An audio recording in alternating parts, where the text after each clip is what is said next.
So, David Ellison, the CEO of Paramount Skydance, has already met with James Gunn and Peter Safran about DC Studios. That's according to Lars Winter, the executive producer of Supergirl. And he told The Hollywood Reporter that apparently David Ellison is a big fan. He's been great with us. He's giving us kind of what we want. So far, everything's good. This is after he visited the set down in Atlanta. And to me, that really just confirms the theory that I've had for a while about why Paramount wants DC Studios in the first place.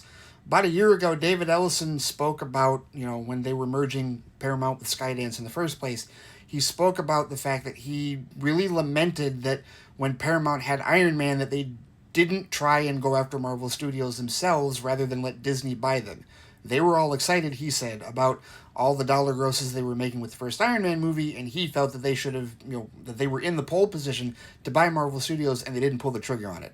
I think DC Studios is his mulligan for Paramount not pulling the trigger on Marvel Studios way back when, especially after the last 17 years of success that Marvel Studios has had under Disney. Now, I'm not here to relitigate what Marvel would have done under Paramount or not, and I really don't care how you necessarily feel about David Ellison and his politics or not. That's a totally other discussion. What I'm looking at is the business aspect of this.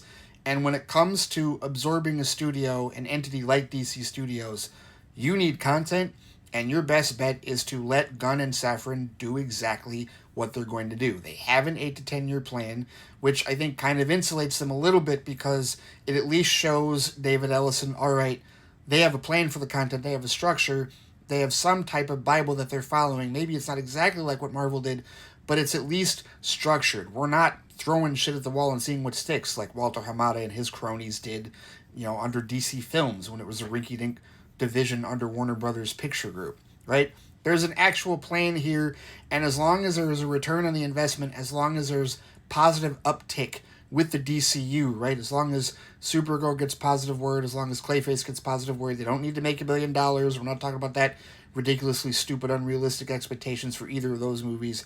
It's within their budgets, right? They're lower budgeted films. Superman cost significantly more than either of those films to make, right? But as long as those films have upward trajectory, as long as Man of Tomorrow does well next year in July, then it's going to remain hands-off as far as Gunn and Safran being able to execute their plan for the DCU. And I think that's precisely what the Ellisons wish to do for the sake of having their own Marvel, if you will. This is a mulligan for them. This is an opportunity for them to do what they didn't do in 2008, at least from David Ellison's perspective. And I have no idea if it's going to work or not, but I will tell you this.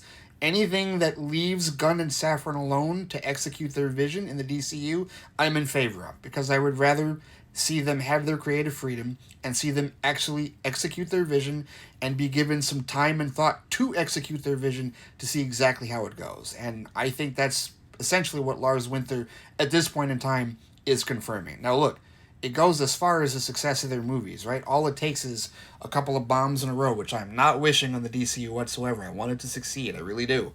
But all it takes is a couple of bombs for, courses to be changed and for CEOs to step in, right? That didn't happen with Marvel. And hopefully it does not happen here with DC. Like, I'm rooting for that because I'm rooting for DC to succeed. I want DC Studios to succeed. I want the DCU to succeed. And I don't think I'm a bad person for that. I think I'm a diehard DC fan that wants to see Batman Brave and the Bold and wants to see Gods and Monsters play out the way that James Gunn and Peter Safran want it to play out. And so far, it sounds like David Ellison is willing to let that play out for now. So, here's hoping. Fingers crossed, that's for sure.